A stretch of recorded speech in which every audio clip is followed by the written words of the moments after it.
ప్రజాస్వామ్యం అంటే ప్రజల చేత, ప్రజల కొరకు, ప్రజలే ఎన్నుకొనే ప్రభుత్వ వ్యవస్థ అని అర్థం.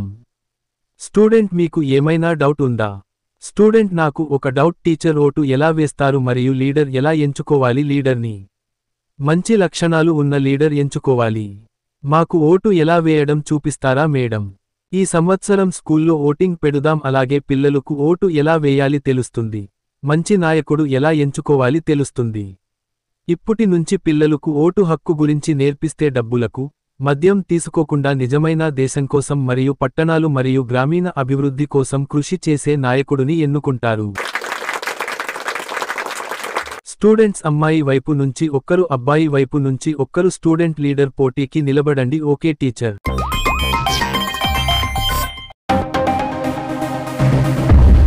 టీచర్, స్టూడెంట్స్ అందరం కలిసి అమ్మాయి వైపు నుంచి సురేఖను నిలబెడుతున్నాం. అబ్బాయి వైపు నుంచి సురేష్ను నిలబెడుతున్నాం. టీచర్, స్టూడెంట్స్ మీకు రేపు గుర్తులు ఇస్తాం. పలక గుర్తు సురేఖ, బలపం గుర్తు సురేష్. గుర్తులతో క్లాస్ బ్రేక్ టైంలో ప్రచారం చేసుకోవాలి.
ప్రతి ఒక్క స్టూడెంట్స్ ఓటు హక్కు వినియోగించుకున్నారు. 1-0.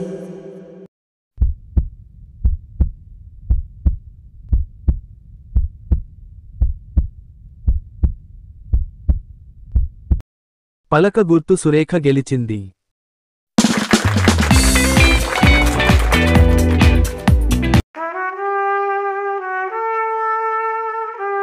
ప్రతి స్కూల్లో సంవత్సరంలో ఏదో ఒక రోజు స్టూడెంట్స్కి ఓటు హక్కుపై అవగాహన కల్పించండి. అలాగే ఓటు ఎలా వేయాలి మరియు నాయకుడిని ఎలా ఎంచుకోవాలి తెలుస్తుంది. ఇప్పటి నుంచి పిల్లలకు నేర్పిస్తే భవిష్యత్తులో దేశానికి, ప్రజలకు సేవ చేసే నాయకుడు ఎన్నుకుంటారు. కరెన్సీ నోట్లు మరియు మద్యం కాకుండా ఎప్పుడైతే ఓటు వేస్తావో అప్పుడే నిజమైన సేవ చేసే నాయకుడు వస్తాడు, లేకుంటే దేశాన్ని దోచుకునే నాయకుడు వస్తాడు.